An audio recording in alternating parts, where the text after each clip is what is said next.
오늘 제목은 출애굽 시대의 모세 그리고 코로나 시대의 우리라는 제목으로 함께 말씀을 보도록 하겠습니다.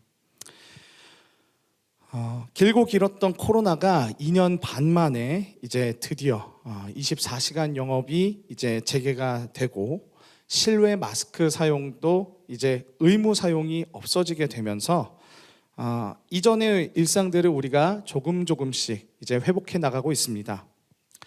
사람들이 사라졌던 거리에는 이제 활력이 넘쳐나기 시작했고 그동안 못했던 모임도 하나하나씩 진행되는 것을 우리가 볼 수 있는데요.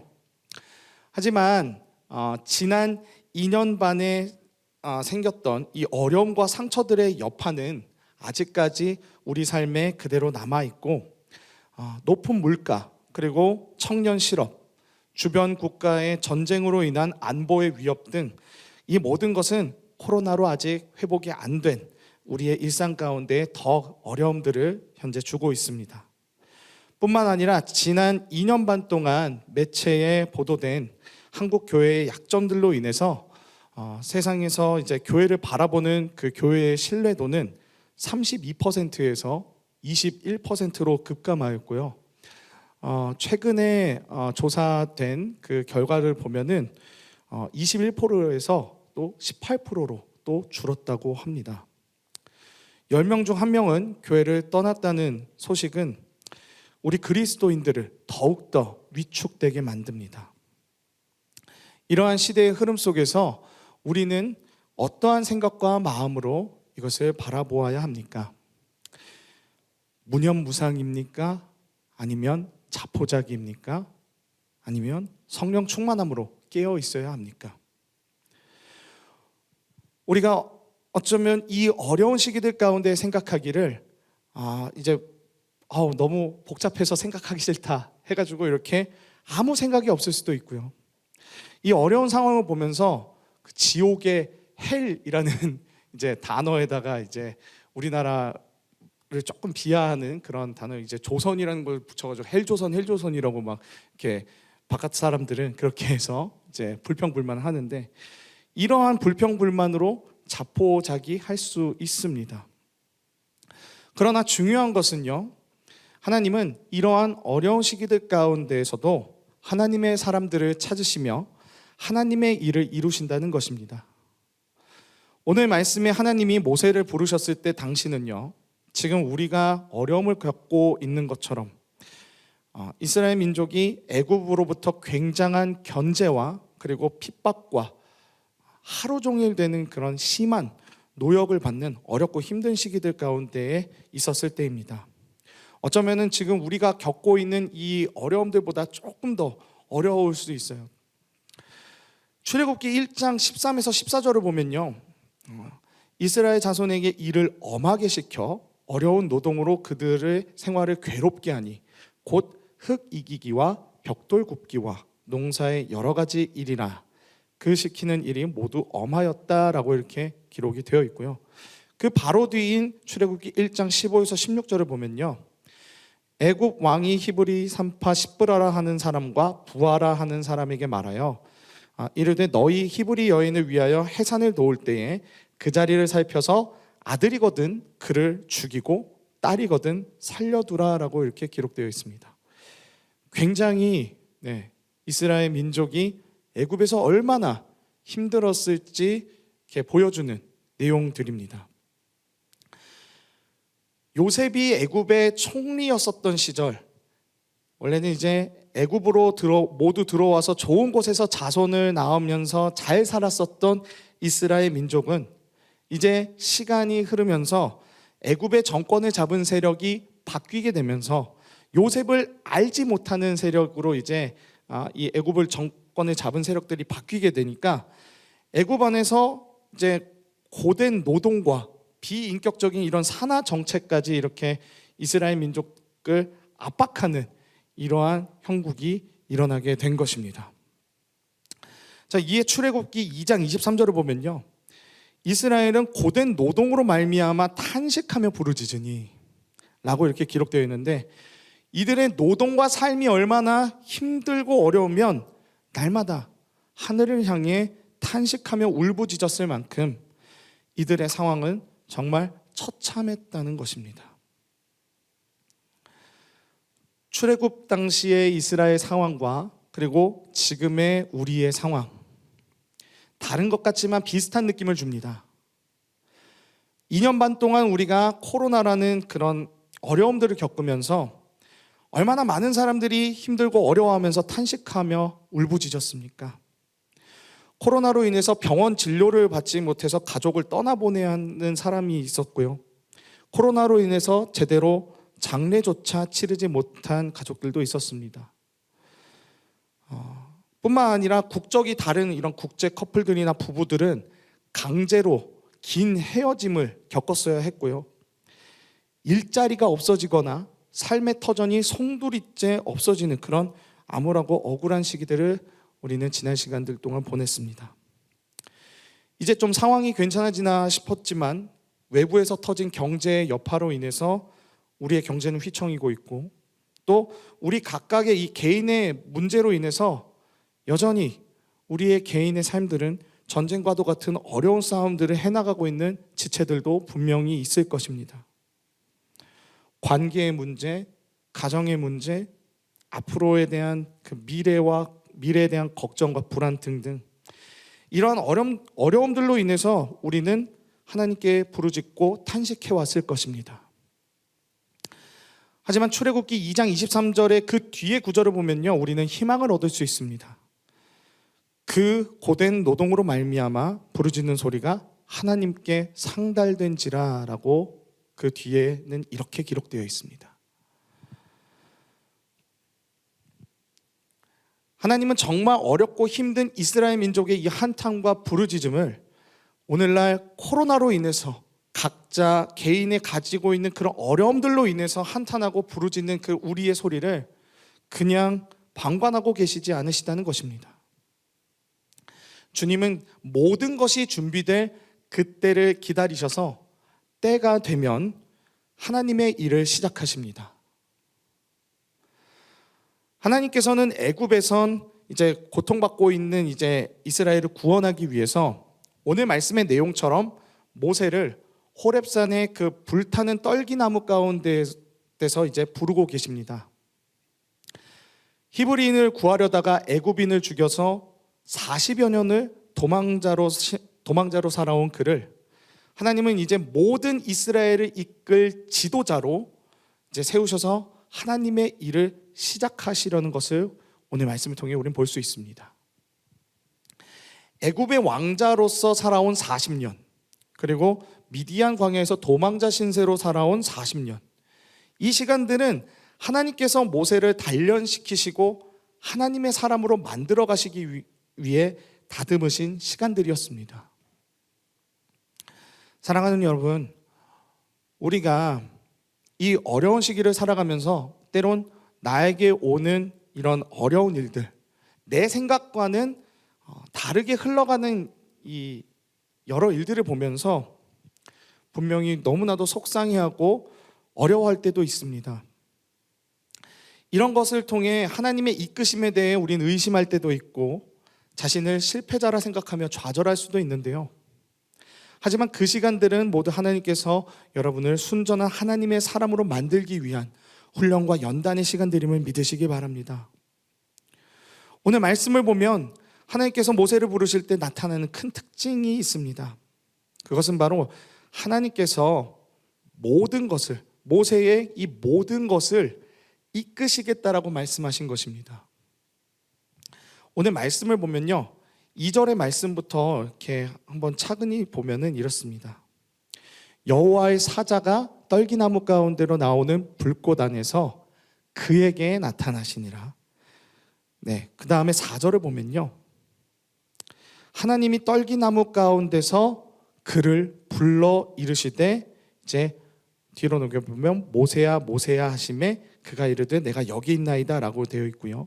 7절을 보시면요, 여호와께서 이르시되 내가 애굽에 있는 내 백성의 고통을 분명히 보고 그들이 그들의 감독자로 말미암아 부르짖음을 듣고 그 근심을 알고, 8절에 내가 내려가서 그들을 애굽인의 손에서 건져내고 그들을 그 땅에서 인도하여 아름답고 광대한 땅, 젖과 꿀이 흐르는 땅, 그 가나안 땅으로 이제 데려가려 하노라라고 되어 있습니다. 9절을 보면요, 하나님께서 모세에게 이제 가라라고 이야기를 하십니다. 그리고 10절에 보면은 내가 너를 바로에게 보내요. 11절에 보면은 이제 모세가 하나님께 묻습니다. 제가 누구이기에 바로에게 가서 이 이스라엘 자손을 애굽에게 인도하여 내리까라고 이렇게 하나님께 묻자 하나님이 이렇게 얘기하십니다. 내가 반드시 너와 함께 있으리라. 내가 너와 반드시 함께 있으리라. 주님, 제가 무슨 어떤 사람인데 제가 거기 가가지고 갑자기 이렇게 사람들을 인도하고 그런 큰 일들을 해냅니까? 저는 못합니다라고 하는데 걱정 마. 내가 너와 반드시 함께 있으리라라고 이야기하시고 마지막 14절을 보면요, 모세에게 이르시되 나는 스스로 있는 자니라. 스스로 있는 자가 나를 너희에게 보내셨다 하라라고 이야기를 하시면서 모든 것들이 다 하나님이 다 계획하시고 하나님이 모세를 통해서 모세를 보내셔서 일을 이루시는 것을 볼 수 있습니다. 내가 일하겠다라는 것을 우리가 이 말씀을 통해서 강조되고 있는 것을 볼 수 있습니다. 즉 일하시는 주체는요, 내가 아니라 하나님이시라는 것입니다. 모세가 이렇게 해야 돼. 우리가 삶에서 이렇게 내가 하나님을 위해서 이렇게 해야 돼가 아니라 하나님이 하겠다라고 말씀하시는 것을 우리가 이렇게 볼 수 있습니다. 이에 우리가 하는 것은 내 스스로 무언가를 하는 것이 아니라 중요한 것은 전지전능하신 하나님의 계획과 말씀에 우리가 믿음에 반응하며 순종하면 된다는 것입니다. 하나님이 스스로 있는 자라고 이야기하셨고 능력 있고 위대하신 분이라는 것을 나타내셨기 때문에 우리가 이 시대를 위해서, 한국 교회를 위해서 어떤 큰 일을 해야 된다, 엄청난 헌신을 해야 된다라는 그런 나의 생각과 경험에 의지해서 이제 내가 주체자가 되는 움직임이 아니라 하나님이 주체자이심을 믿는 믿음으로 우리는 하나님의 부르심에 예라고 할 수만 있는 그런 준비만 하면 된다는 것입니다. 그래서 저나 여러분 모두 이 힘들고 어려운 이 코로나 시기들, 우리 삶의 전쟁과도 같이 닥쳐오는 이 모든 문제들을 보면서 우리가 무념무상하고 자포자기하는 것이 아니라 이 어려운 시기들 가운데에서도 때가 차면 반드시 일하시는 그 주님을 믿으며 이 모든 상황을 성령 충만함으로 믿음의 눈으로 바라보는 우리 모든 청년들이 되길 간절히 소망합니다. 하나님께서는 연약한 우리 가운데 일하시고 연약한 우리를 통해서 반드시 일하실 것입니다.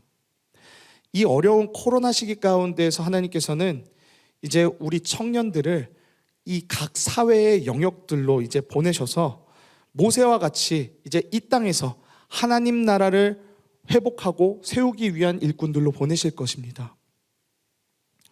고통으로 울부짖고 있는 저 이스라엘 백성들을 향해 하나님께서 모세를 준비시키셨던 것처럼 지금 복잡하고 힘든 우리의 삶을 통해서 하나님은 우리를 준비시키시고 세상 가운데로 보내셔서 이 땅의 빛과 소금으로 살아가게끔 하실 것입니다. 이것은 우리의 힘으로 할 수 있는 것이 아니라 바로 우리 안에 계신 성령이 일하신다면 가능한 것입니다.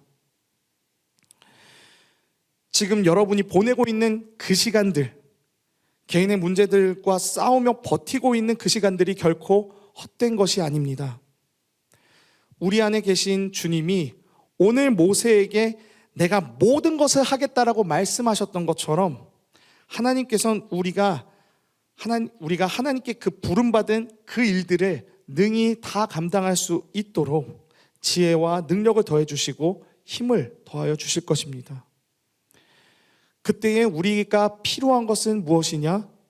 내 생각과 내 경험과 내가 가지고 있는 모든 것들 내려놓고 주님 앞에서 예라고 순종하면서 나아갈 수 있는 그 믿음이 중요한 것입니다. 사무엘상 15장 22절을 보면요, 순종이 제사보다 낫고 듣는 것이 순양이 기름보다 나으니라고 말씀합니다.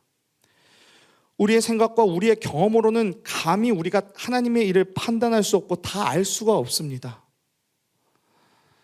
사도행전 7장 25절에 스데반이 모세에 대한 설교를 하는데요, 이 부분을 쉬운 성경으로 보면 이렇습니다. 모세는 자기 동족들이 하나님께서 자기를 사용하여 그들을 구원해 주신다는 것을 깨달을 것이라고 생각했습니다. 하지만 그들은 깨닫지 못했습니다라고 나옵니다. 즉 모세는 애굽에 있었을 당시 자신이 히브리인을 도우면은 이분들이 내가 자신들의 편이라는 것을 알 테니까 내 편을 들어주면서 자연스럽게 이 애굽 안에서 나를 이제 히브리인들의 이제 지도자로 이렇게 삼을 수 있게끔 하나님이 그렇게 이끌어 가시겠지라고 생각했다는 것입니다. 하지만 그것은 모세의 개인적인 생각이었고 하나님이 준비하신 때는 모세와 달랐습니다. 하나님이 허락하신 때가 열리지 않으면 우리가 계획한 것도 우리가 하려고 하는 선한 일도 되지 않습니다. 중요한 것은 내가 주체가 돼서 하나님의 일을 하려고 하는 것이 아니라 내가 주체가 돼서 무언가 하나님의 그 선하신 그 일들, 어떠한 내 노력으로 하나님의 그 선한 성품과 이런 것들을 내가 닮아가려고 내가 그냥 하려고 하는 것이 아니라 주체가 내가 아니라 하나님께 우리가 여쭤보면서 그 하나님의 때에 순종하며 나아가는 것이 너무나도 중요하다는 것입니다. 이사야 55장 8에서 9절은 이렇게 말합니다. 여호와의 말씀에 내 생각은 너희 생각과 다르며 내 길은 너희 길과 달라서 하늘이 땅보다 높음같이 내 길은 너희 길보다 높으며 내 생각은 너희 생각보다 높으니라. 삶을 살면서 이해가 안 되는 일들이 많습니다. 왜 우리의 삶이 이렇게 고물가 시대에 취업도 잘 안 되고 코로나라는 질병을 걱정하며 살아야 하는가? 이런 어려움 속에서도 과연 하나님은 일을 하시는가? 라는 의문들이 듭니다. 하지만 하나님은 사람의 이해가 안 되는 이런 상황 속에서도 하나님은 큰 그림을 준비하시는 분이십니다. 이스라엘 백성의 부르짖음을 들으시고 아브라함과 야곱에게 하신 그 약속을 생각하시며 모세를 준비시킨 그 신실한 언약의 하나님은 지금 우리도 그냥 두지 않으십니다. 실패자로 주저앉아 있는 그런 나를, 현실에서 도망쳐온 도망자인 그런 나를 다듬으시고 준비시키셔서 어두운 이 세상에 빛과 소금으로 보내시기 위해 말씀으로 우리를 부르고 계십니다. 다시 일어나게 하시고 순종의 사람으로 빚어나가십니다. 고통스러운 출애굽 시대 속에 이스라엘 백성들 그 가운데로 하나님이 모세를 준비시키셔서 보내셨던 것처럼 고통스럽고 어려운 이 코로나 이후의 시대 속에 하나님의 말씀에 순종하여 하나님의 일을 해나갈 수 있는 새벽 이슬과 같은 주의 청년들이 일어나길 소망합니다. 자포자기하고 무념무상하기보다 성령 충만함으로 이 시대를 바라보길 원합니다. 지금 이 시대는 회복이 필요한 시대입니다. 추수할 것은 많으나 일꾼이 필요한 시대입니다.